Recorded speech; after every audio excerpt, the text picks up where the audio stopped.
Hello everyone, welcome to my channel Dada's Physics. So today I'm going to start final part of vector series. Okay, so today I will start vector cross product. So पहले हम जानेंगे what is vector cross product. तो vector cross product पहले जान लेते हैं उसका फॉर्मूले के साथ. ओके, सो देखो यहाँ पे A एक वेक्टर है और B एक वेक्टर है. उनका क्रॉस प्रोडक्ट हम लिखेंगे कैसे? ऐसे. इसको हम मल्टीप्लिकेशन बोलते हैं, बट यहाँ पे वेक्टर में हम पहले ही बोल चुके हैं हमारा वेक्टर का लास्ट पार्ट में. उसमें बोला था कि vector multiplication, there is two type of vector multiplication. First one is vector dot product and second one is vector cross product. यहाँ पे इसको हम वेक्टर क्रॉस प्रोडक्ट बोलेंगे. Okay, so A cross B is equal to हमारा magnitude of A magnitude of B into sine theta into N cap. अब यहाँ पे question क्या है? क्वेश्चन है यहाँ पे जो साइन थीटा है, ये साइन थीटा में थीटा क्या है? थीटा है angle between A and B. यहाँ पे मान के चलो ये रहा ए वेक्टर, ओके, ये रहा बी वेक्टर. यहाँ पे angle between A and B बन गया थीटा. ओके, अब नेक्स्ट क्वेश्चन यहाँ से आता है कि ये एन कैप क्या है? एन कैप क्या है? N cap is the unit vector along A cross B, that is perpendicular to the plane of A and B. Okay, A and B, perpendicular to the plane of A and B. अब यहाँ पे perpendicular तो दो type से हो सकता है. Okay, दो टाइप से परपेंडिकुलर बन सकता है. ओके, अब हमें जानना पड़ेगा ये परपेंडिकुलर कैसे हम निकालें. ओके, और ये जानने के लिए मैं एक एग्जांपल लूँगा. तुम लोग थोड़ा वेट करो, मैं तुम लोगों को एग्जांपल के साथ समझाऊंगा कि कैसे परपेंडिकुलर आ रहा है mainly. Okay, just a minute.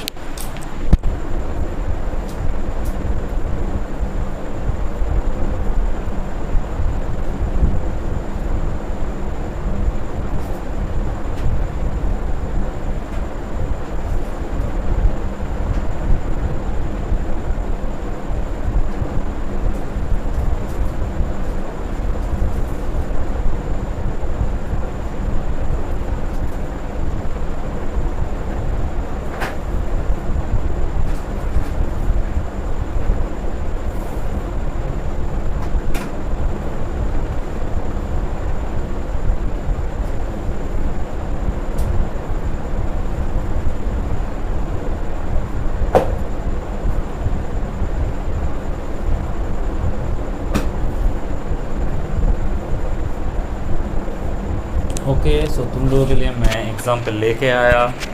अब सो दैट्स योर एग्जांपल. अब देखो, ये मान के चलो ये रहा ए वेक्टर. ये जो रेड मैंने लिया है ये रहा ए वेक्टर, ये रहा बी वेक्टर. ओके, सो ये रहा ए वेक्टर, ये रहा बी वेक्टर. अब हमें चाहिए ए क्रॉस बी का डायरेक्शन. ए क्रॉस बी का डायरेक्शन निकालना पड़ेगा. एक काम कर लेते हैं, ऐसे कर लेते हैं. ये रहा ए वेक्टर, ये रहा बी वेक्टर. अभी तुम लोग समझ जाओगे मैं क्यों ऐसे किया. ओके, सो ये रहा ए वेक्टर, ये रहा बी वेक्टर, तुम लोग याद रखना. अब ए क्रॉस बी हम कैसे निकालेंगे? ए क्रॉस बी हम निकालेंगे using right hand thumb rule. A cross B right hand thumb rule में पहले तुम लोग को एक्सप्लेन कर देता हूँ.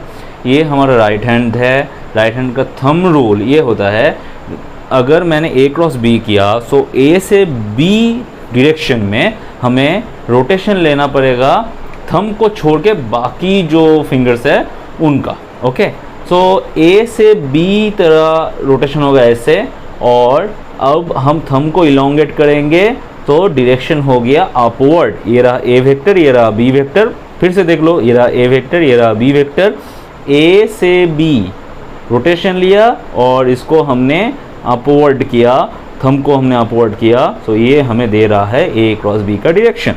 मतलब ए क्रॉस बी, ये जो पेंसिल मैंने लिया है ये रहा ए क्रॉस बी का डायरेक्शन। अगर ए ये है, बी ये है, देन ए क्रॉस बी का डायरेक्शन ये रहा। ओके, अब बी क्रॉस ए का डायरेक्शन किस तरफ होगा? बी क्रॉस ए मतलब यहाँ से स्टार्ट होगा, रोटेशन इस तरफ होगा, ये रहा बी, बी से ए तरफ। ओके, ये रहा बी, ये रहा ए, तो बी से ए तरफ ये रहा रोटेशन, मतलब इस तरफ होगा।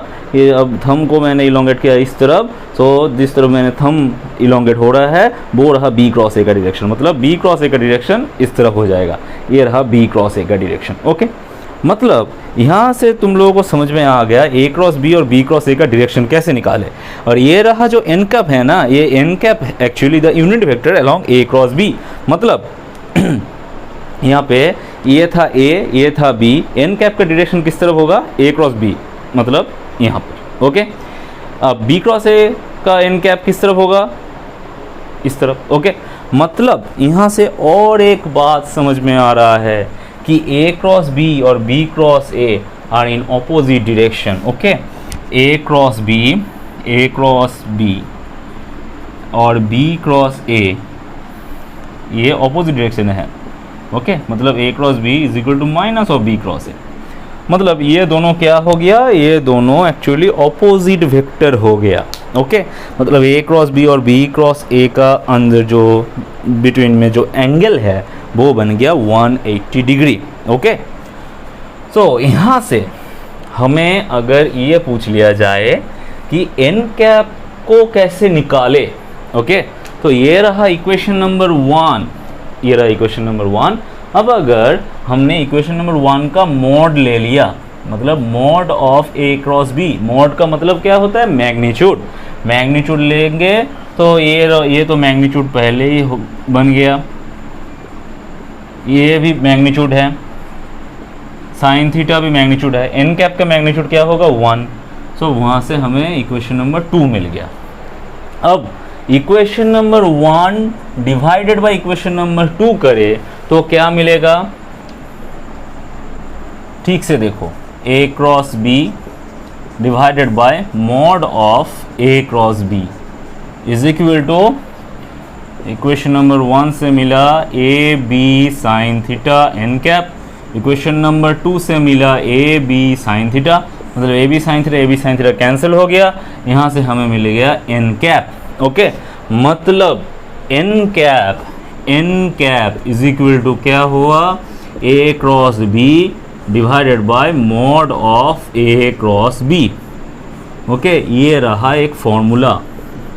इक्वेशन नंबर 3 एक्चुअली एक फॉर्मूला है। यहाँ से बहुत सारा क्वेश्चन आता है कॉम्पिटिटिव एग्जाम में कि find the perpendicular vector of these two vector.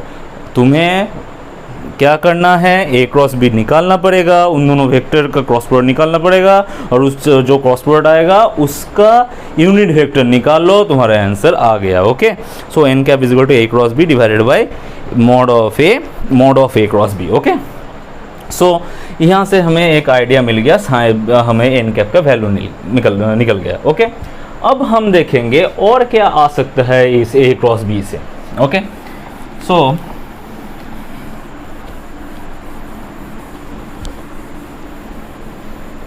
in my last video I have already said that a dot b is equal to mod of a mod of b cos theta। Okay, ये रहा हमारा equation number 2। अब okay, अब अगर a cross b का भी mod ले ले तो ये n कैप नहीं रहेगा, n कैप 1 बन जाएगा, सो n कैप को छोड़ दिया। तब अब अगर equation number 1 divided by equation number 2 करें, बहुत ही इजीली क्या आ रहा है? tan थीटा आ रहा है। देखो, mod of A mod of B cancel हो जाएगा, सिंपली हमें मिल जाएगा क्या? tan theta is equal to A cross B mod divided by A dot B. मतलब क्या? मतलब है using this formula we can determine the angle between two vector. Okay, यहाँ पे थीटा क्या है? थीटा है angle between A and B vector. Okay, ये रहा थीटा। ओके, सो यहाँ से हमें थीटा मिल जाएगा टेन थीटा से। ओके, सो हमें टू इम्पोर्टेंट इन्फॉर्मेशन हमें मिल गया। क्या मिला? एक मिला है कि N cap is equal to mod of A cross N cap is equal to A cross B divided by mod of A cross B, और tan theta is equal to A cross B का mod divided by A dot B. बहुत ही important दो formula मिला, हम इन दोनों का application भी करेंगे। ओके, अब और एक काम करते हैं। अब अगर ये जो क्रॉस प्रोडक्ट है, इस क्रॉस प्रोडक्ट को थोड़ा और एनालिसिस करें तो हमें मिल जाएगा क्रॉस प्रोडक्ट करने का तरीका। ओके, जैसे हमें डॉट प्रोडक्ट करने का तरीका मिला था, वैसे ही हमें क्रॉस प्रोडक्ट करने का तरीका मिल जाएगा। ओके, अब देखो A cross B is equal to mod of A mod of B sine theta N cap. Okay, ये रहा। अब अगर हम एक काम करें, I cap cross J cap करें, क्या आएगा? Mod of I cap mod of J cap sine क्या होगा? 90 डिग्री। बिकॉज आई कैप और जे कैप के अंदर एंगल क्या है? 90 डिग्री। तो ये तो तुम लोगों को पता ही होना चाहिए। आई कैप है एक्स एक्सिस में, जे कैप है वाई एक्सिस में, और के कैप है जेड एक्सिस में। ओके, यहाँ पे आई, यहाँ पे जे और यहाँ पे के मिलेगा। ओके, तो हमें यहाँ से निकालना पड़ेगा इस वेक्टर का जो एन कैप होगा वो निकालना पड़ेगा। अब एन कैप क्या होगा? देखो, एन कैप है यूनिट वेक्टर अलोंग आई क्रॉस जे। अब आई क्रॉस जे, अब हम एग्जाम्पल को फिर से लेंगे। मान के चलो ये रहा एक्स एक्सिस, ये रहा एक्स एक्सिस, ये रहा वाई एक्सिस, जेड एक्सिस यहाँ पे है। ओके, ये रहा एक्स एक्सिस, ये रहा वाई एक्सिस, ये रहा जेड एक्सिस। अब आई क्रॉस जे है, इस तरफ आई है, इस तरफ जे है। अब यहाँ से इस तरफ रोटेशन होगा थंब का, थंब को छोड़ के बाकी जो फिंगर्स है उनका जो रोटेशन आई से जे के तरफ। अब थंब का डायरेक्शन देखो जेड कैप की तरफ, जेड एक्सिस की तरफ। अब जेड एक्सिस में यूनिट वेक्टर क्या है? के कैप। मैं फिर से बोल रहा हूँ, फिर से देख लो। ये रहा एक्स एक्सिस, मतलब इस तरफ है आई कैप, ये रहा वाई एक्सिस, मतलब इस तरफ है जे कैप। आई क्रॉस जे करने के लिए हमें रोटेशन ऑफ दिस फिंगर्स करना पड़ेगा from this point two this point. तो ये रहा रोटेशन। अब रोटेशन करने के बाद थंब को इलोंगेट करूंगा, तो थंब को इलोंगेट करने से हमें क्या मिलेगा? के कैप। देखो जेड एक्सिस आ रहा है, थंब का जो डायरेक्शन है वो जेड एक्सिस आ रहा है, मतलब के कैप आया। अब और एक बार देख लेते हैं। अब जे क्रॉस आई करेंगे तो क्या होगा? जे क्रॉस आई तुम लोग खुद सोचो। जे क्रॉस आई करने से ये रहा जे, ये रहा आई, तो जे से आई की तरफ रोटेशन होगा, मतलब डाउनवर्ड हो गया। ये इस तरफ है पॉजिटिव जेड एक्सिस, तो डाउनवर्ड क्या होगा? नेगेटिव जेड एक्सिस, मतलब माइनस के कैप होगा। जे क्रॉस आई करने से, आई क्रॉस जे करने से प्लस के कैप, और जे क्रॉस आई करने से माइनस के कैप होगा। यहाँ पर तो आई क्रॉस जे किया, इसीलिए हमें यहाँ पे के कैप मिल जाएगा। ये सारे बन जाएगा 1, तो I cross J is equal to K. बहुत ही इंपॉर्टेंट इंफॉर्मेशन। अब तुम्हारा क्वेश्चन ये हो सकता है कि भैया हमें बताओ कि अगर आई क्रॉस के करे तो क्या होगा, के क्रॉस जे करे तो क्या होगा, जे क्रॉस के करे तो क्या होगा, कि जे क्रॉस आई करे तो क्या होगा। कैसे हम याद रखें बार बार कि हमें देखना पड़ेगा right hand thumb rule use करके? नहीं, हम एक ट्रिक देंगे। यहाँ पे देख लो, वो ट्रिक देख लो। यहाँ पे आई लिखा, यहाँ पे जे लिखा, यहाँ पे के लिखा। आई क्रॉस जे से हमें क्या मिलता है? के। ओके, अब यहाँ से ये रोटेशन मैंने कंप्लीट कर दिया। इस रोटेशन में होगा तो बन जाएगा, इस रोटेशन में होगा तो बन जाएगा क्या? बन जाएगा पॉजिटिव। इस रोटेशन मैंने जो रोटेशन मैंने लिया, इस रोटेशन का ऑपोजिट जाएगा तो नेगेटिव। कैसे? देखो, आई क्रॉस जे मतलब दिस इज इक्वल टू के। ये इस तरफ मैंने पॉजिटिव लिया, ओके, इस तरफ मैंने पॉजिटिव लिया। पॉजिटिव जिस तरफ मैं लूंगा उसमें उसका जो उल्टा होगा वो नेगेटिव होगा। ओके, तुम्हें याद करने का कोई ज़रूरत नहीं कि रोटेशन किस तरफ था। ओके, फंडामेंटल प्रिंसिपल यही है, कि तुम जिसको पॉजिटिव लोगे उसके ऑपोजिट जो जाएगा वो नेगेटिव आ जाएगा। मैंने ऐसे लिखा, बट तुमको ये ज़रूर याद रखना पड़ेगा कि I cross J is equal to K होगा। इस इक्वेशन को फॉलो करके तुम खुद भी लिख सकते हो। मैंने ऐसे रोटेशन लिया, I cross J is equal to K. Okay, I cross J is equal to K, मतलब K cross I is equal to क्या होगा, J होगा। ओके, अब K cross J is equal to क्या होगा, देखो जो मैंने जो रोटेशन लिया उसका ऑपोजिट जा रहा है, K क्रॉस J। यहाँ पे मैंने रोटेशन लिया है J क्रॉस K का, K क्रॉस J लेंगे तो क्या बच के रहा यहाँ पे I, और जो रोटेशन मैंने लिया वो ऑपोजिट लिया। मैंने जो रोटेशन पहले कंसिडर किया था पॉजिटिव के लिए, उसका ऑपोजिट आ रहा है रोटेशन, तो यहाँ पे नेगेटिव आ गया। ओके, मैं जो रोटेशन लूंगा उस रोटेशन का ऑपोजिट आएगा। ओके, मैं और एक रोटेशन लेके तुम लोगों को दिखा रहा हूँ। अगर मान के चलो ये रहा I, ये रहा J, ये रहा K, अब मैंने रोटेशन इस तरफ मैंने लिया। ओके, मतलब I cross J is equal to K, मैंने रोटेशन इस तरफ लिया। देखो रोटेशन मैंने उल्टा दिया, फिर भी सेम रिजल्ट आएगा, I cross J is equal to K आया। अब K क्रॉस I लेते हैं, K cross I is equal to क्या आएगा, प्लस J, क्योंकि मैंने रोटेशन जैसा पॉजिटिव लिया वैसा ही मैंने किया। Okay, so K cross I is equal to J।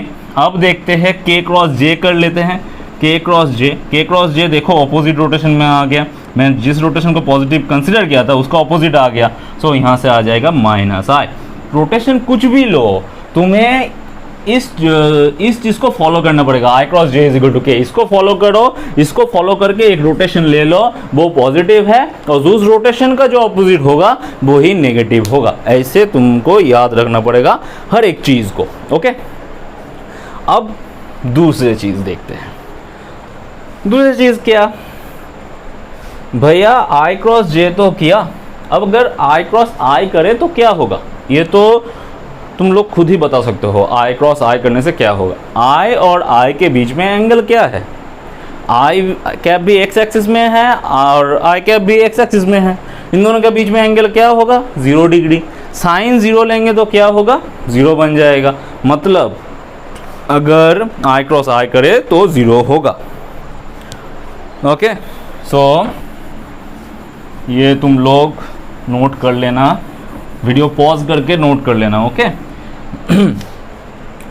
So I cross I करे तो 0 आएगा, J क्रॉस J करे तो भी 0 आएगा, K क्रॉस K करे तो भी 0 आएगा। ओके, अब देखो एक चीज़, I cross I parallel vectors है, J cross J parallel vector है, K cross K parallel vector है। अब यहाँ से तुम लोगों को याद रखना पड़ेगा, if two vector are parallel or anti-parallel, then their cross product is 0. Okay, अगर दोनों वेक्टर पैरेलल हुआ और एंटी पैरेलल हुआ then their cross product 0। Okay, अब यहाँ से और एक चीज़ भी तुम्हें याद रखना चाहिए, उससे हमें प्रॉब्लम करने में इजी होगा। क्या,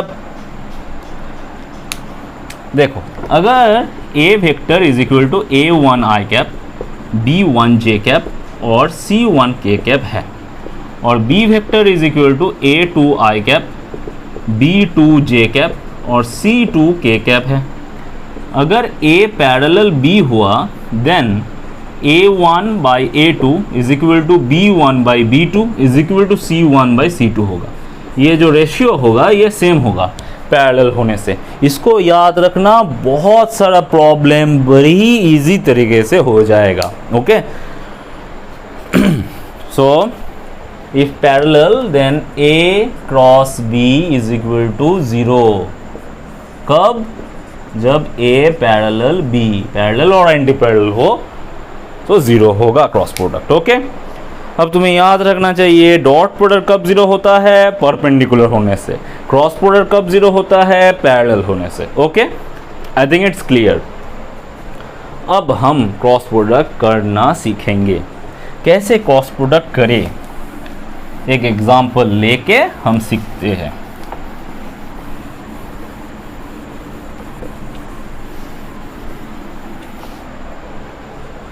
देखो, A vector is equal to I cap plus J cap plus K cap, B vector is equal to 2i cap plus 3j cap plus 4k cap. Okay, अब हमें क्रॉस प्रोडक्ट करना है। Cross product करने के लिए पहले हमें ऐसे बना लो। ओके, i j k ऐसे लिख दो। ओके, अब कौन सा पहले है, हमें करना क्या है, a क्रॉस b करना है। पहले कौन सा है, a है, तो a का जो कोफिशिएंट है i j और k का यहाँ पे लिख दो। यहाँ पे i का कोफिशिएंट है 1, j का कोफिशिएंट है 1, k का कोफिशिएंट है 1। ओके, अब b का जो कोफिशिएंट है, b का i का कोफिशिएंट है 2, j का कोफिशिएंट है 3 और k का कोफिशिएंट है 4। अब हमें करना पड़ेगा क्रॉस प्रोडक्ट। कैसे करें, देखो, हम i कैप से स्टार्ट करते हैं। आई कैप से जब स्टार्ट करेंगे, एक चीज़ तुम्हें याद रखना पड़ेगा। यहाँ पे आई कैप को स्टार्ट किया, ये जो ऊपर का जो रो है इसमें कोई भी ऑपरेशन नहीं होगा। और मैंने आई कैप कंसिडर किया, जिस एलिमेंट को मैं कंसिडर करूँगा वो जिस कलम में होगा, कलम मतलब ये। ओके, इसमें कोई ऑपरेशन नहीं होगा। ऑपरेशन स्टार्ट कहाँ से होगा, ऑपरेशन स्टार्ट होगा नियरेस्ट कॉर्नर एलिमेंट से, यहाँ से ऑपरेशन स्टार्ट होगा। ये तुमको याद रखना पड़ेगा। ओके, नियरेस्ट कॉर्नर एलिमेंट से मेरा ऑपरेशन स्टार्ट होगा। ओके, सो नियरेस्ट कॉर्नर एलिमेंट से कैसे ऑपरेशन स्टार्ट होगा, corner into corner. Okay, 1 into 4, 1 into 4 minus, और दो कॉर्नर है वहाँ पर भी कॉर्नर इंटू कॉर्नर। ओके, मतलब 3 इंटू 1 आई कैप का काम हो गया। अब आएगा जे कैप, यहाँ पे बीच में ऑलवेज माइनस होगा, जे कैप। अब जे कैप को कंसिडर किया, मतलब जे कैप जिस कलम में होगा वहाँ पे कोई ऑपरेशन नहीं होगा। ऑपरेशन कहाँ से होगा, जहाँ पे मैंने ऑपरेशन एंड किया था। कहाँ पे ऑपरेशन मैंने एंड किया था, यहाँ पे के कैप में ऑपरेशन एंड किया था। 3 और 1 में ऑपरेशन एंड हुआ था, 3 1 में। ओके, सो 3 और 1 में से 3 तो एक्सक्लूड हो गया, बचा कौन, 1 बचा है। सो 1 से स्टार्ट होगा, जिसको मैंने जो एक्सक्लूड हो गया उससे तो ऑपरेशन नहीं होगा, मैंने पहले ही बोला था। सो यहाँ से कहाँ से ऑपरेशन स्टार्ट होगा, 1 से ऑपरेशन स्टार्ट होगा। 1 इंटू 2, कॉर्नर इंटू कॉर्नर, सो 1 into 2 minus corner into corner, 1 into 4, 1 into 4 हो गया जे कैप। अब आया के कैप, के कैप आया। के कैप में के कैप लूँगा तो के कैप का जो कॉलम होगा वो एक्सक्लूड हो गया। अब बचा कौन, जहाँ से मैंने एंड किया था। कहाँ से मैंने एंड किया था, 1 इंटू 4 से एंड किया था, उसमें से 4 तो एक्सक्लूड हो गया के कैप के वजह से। बचा कौन, 1। सो 1 इंटू कॉर्नर एलिमेंट 3, 1 का कॉर्नर में 3 था, 1 इंटू 3 माइनस कौन बचा है, 2 इंटू 1, सो 2 इंटू 1 हो गया। अब जस्ट कैलकुलेट करो और यहाँ पे पुट करो। यहाँ से कैलकुलेट करो, 4 माइनस 3 मतलब आई कैप ही रहा, 2 माइनस 4 मतलब माइनस 2 जे कैप है, और 3 माइनस 2 मतलब प्लस के कैप है। तो ये रहा आंसर, ए क्रॉस बी का आंसर। अब अगर तुम्हें ये पूछा जाए कि बताओ A dot A cross B क्या होगा, A dot A cross B क्या होगा, ये पूछा जाए तो आंसर क्या बोलोगे। देखते हैं डॉट प्रोडक्ट करके। A dot A cross B अगर किया, देखो यहाँ पे ए का जो वैल्यू है वो है आई प्लस जे प्लस के। ए क्रॉस बी का वैल्यू क्या है, आई माइनस 2j प्लस के। ओके, डॉट प्रोडक्ट करते हैं, आई डॉट आई से 1, जे डॉट माइनस 2j से -2, के डॉट के से बन गया 1। क्या आया आंसर, 0। कोई बोल पाओगे ये आंसर 0 क्यों आया, ये आंसर 0 क्यों आया, सोचो सोचो, ये आंसर 0 क्यों आया, A vector dot A cross B का आंसर 0 क्यों आया। याद करो थोड़ा, कुछ देर पहले मैंने ही बोला था ए क्रॉस बी का डायरेक्शन किस तरफ होता है। ए क्रॉस बी का डायरेक्शन होता है ए और बी दोनों का परपेंडिकुलर होता है। ये था ए, ये था बी, और ए क्रॉस बी हो गया इस तरफ। Okay, so A cross B हो गया इस तरफ। तो ये ए क्रॉस बी है। अब ये रहा ए और ए क्रॉस बी का बीच में एंगल क्या है 90 डिग्री, और 90 डिग्री अगर हो गया मतलब ये दोनों ऑर्थोगोनल है। ऑर्थोगोनल वेक्टर का डॉट प्रोडक्ट क्या होता है 0 होता है। सो ये तुम कैलकुलेट ना भी करो तो भी तुम बोल सकते हो आंसर 0 होगा। ओके, मतलब ये 0 क्यों है, ये 0 इसीलिए है because A vector perpendicular with A cross B and also B vector perpendicular with A cross B. इसको B vector also perpendicular with A cross B. Okay, ये दोनों बहुत ही इंपॉर्टेंट इंफॉर्मेशन है। ओके, ये दोनों बहुत ही इंपॉर्टेंट इंफॉर्मेशन है। बट इसका मतलब ये नहीं कि A और B परपेंडिकुलर है। Okay, it does not mean, ये भी मेंशन कर लो, it does not mean A perpendicular with B. Okay, यहां से हम ये बोल नहीं सकते कि ए परपेंडिकुलर विद बी है। ओके, ये हो भी सकता है ना भी हो सकता है, ये मे और मे नॉट दोनों होगा। ओके, ये हो भी सकता है ना भी हो सकता है। ओके, सो आई थिंक तुम लोगों को समझ में आया ये चीज़। क्रॉस प्रोडक्ट कैसे करते हैं ये भी तुम लोगों को समझ में आया। ओके, सो नाउ हम क्या करेंगे, हम और एक प्रॉब्लम करेंगे, इसी एग्जाम्पल को लेके करेंगे।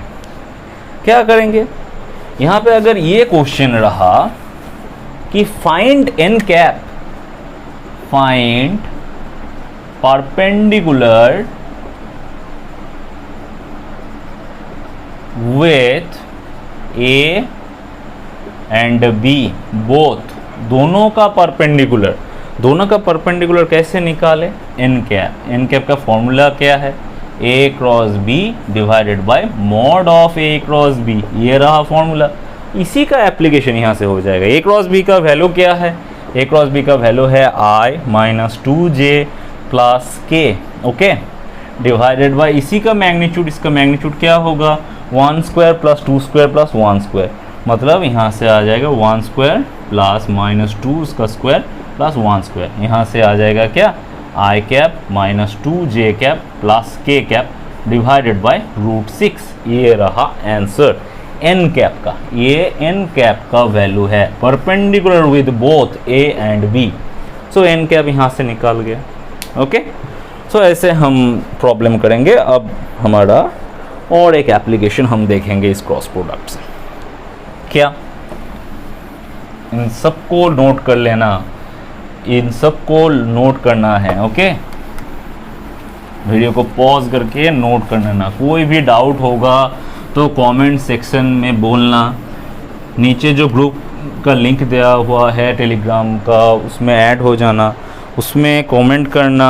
ओके, फिर मैं डाउट का सॉल्यूशन ज़रूर दूंगा। ओके, बट उसके लिए तुम्हें ग्रुप में ऐड होना पड़ेगा और चैनल को सब्सक्राइब करना पड़ेगा। ओके, सो हमारा नेक्स्ट एप्लीकेशन बेस्ड क्वेश्चन है ये, A cross B mod is equal to √3 A dot B। Okay, question है ये, find angle between A and B। Okay, ये निकालना पड़ेगा। तुम्हें ऑलरेडी पता है tan theta is equal to A cross B divided by A dot B है। अब A cross B divided by A dot B, यहाँ से A cross B divided by A dot B निकाले तो क्या आएगा √3 आएगा। मतलब थीटा क्या बन गया 60 डिग्री और π/3। बहुत ही ईजी। ओके, अब तुम लोग करना, इसको मैं होमवर्क दे रहा हूँ। A cross B is equal to 1/√3 A dot B। Then find A vector plus B vector mod, इसको निकालना। ओके, और इसका आंसर कमेंट सेक्शन में ज़रूर बताना। ओके, कमेंट सेक्शन में इसका आंसर ज़रूर बताना। ओके, नेक्स्ट वीडियो में मैं पहले इसका आंसर दूंगा, उसके बाद नेक्स्ट वीडियो का क्लास स्टार्ट होगा।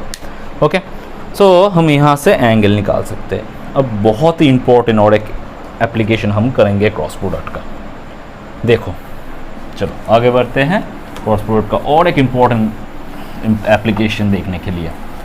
मान के चलो ये है रहा एक ट्रायंगल। ओके, ये रहा एक ट्रायंगल। अब ये रहा ए वेक्टर का मॉड, ओ ए बी, ये रहा बी वेक्टर का मॉड, ये एंगल है थीटा। ओके, अब यहाँ से क्वेश्चन ये है कि find area of the triangle, कैसे निकालें? एरिया का फॉर्मूला क्या है? Area is equal to half into base into height. Okay, height यहाँ से परपेंडिकुलर ले लो, ये रहा हाइट। ओके, परपेंडिकुलर ले लिया, यहाँ पे परपेंडिकुलर है, ये रहा height. So half into base, base का मतलब बी वेक्टर का mod. Okay, into height, height H लिख लिया। अब हाइट एच, यहाँ पे देखो ये एक ट्राइंगल बन रहा है, राइट एंगल ट्राइंगल। इस राइट एंगल ट्राइंगल में अगर साइन थीटा का वैल्यू पूछा जाए तो क्या होगा? Sine theta is equal to normal by hypotenuse. So ये रहा normal divided by hypotenuse. Okay, मतलब H is equal to mod of A into sine theta बन गया। अब इस वैल्यू को यहाँ पे अगर पुट करें, so mod of B A mod sine theta. अब इसको ठीक से देखो, बी ए साइन थीटा, ये क्या है? ये है ए क्रॉस बी का मॉड। मतलब हम लिख सकते हैं हाफ इंटू ए क्रॉस बी। मतलब किसी भी ट्रायंगल का एरिया अगर पूछा जाए, ओके, तो उसका आंसर क्या होगा?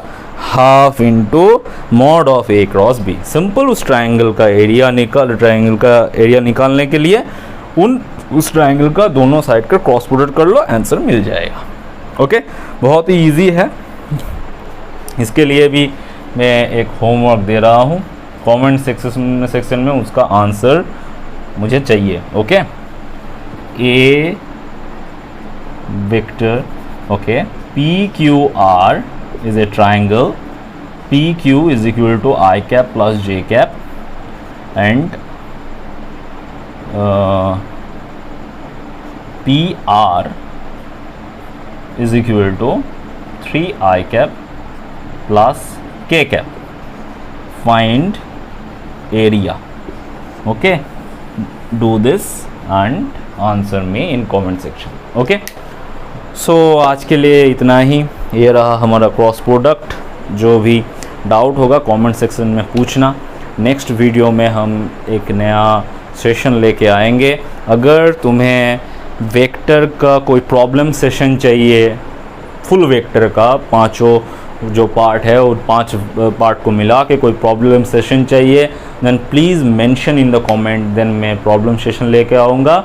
अदरवाइज़ नेक्स्ट वीडियो में मैं स्टार्ट करूँगा एक नया चैप्टर, वो होगा kinematics. Okay, 1 dimensional motion start करूँगा नेक्स्ट वीडियो में। Okay, thank you for watching and इस वीडियो को शेयर करना। अगर समझ में आया तो लाइक करना एंड ज़रूर सब्सक्राइब करना। न्यू जो फ्री बैच मैंने यहाँ पे लॉन्च किया है, उस बैच में वेस्ट बंगाल ज्वाइन 2024 के लिए प्रिपरेशन करवाया जाएगा। एंड उसके लिए तुम्हें क्या करना पड़ेगा, इस चैनल को सब्सक्राइब करो और नीचे दिया हुआ है जो बेल आइकॉन, उसको प्रेस कर देना। और उसके नीचे भी तुम्हें और एक चीज़ मिलेगा, वो क्या है? वो है डिस्क्रिप्शन बॉक्स। डिस्क्रिप्शन बॉक्स में जाना, वहाँ पे एक टेलीग्राम ग्रुप का लिंक दिया हुआ होगा, उस ग्रुप में ऐड हो जाना और उसमें ऐड होके अपना नाम बोलना। नेक्स्ट वीडियो में हम स्टार्ट करेंगे काइनेमेटिक्स। Okay, thank you.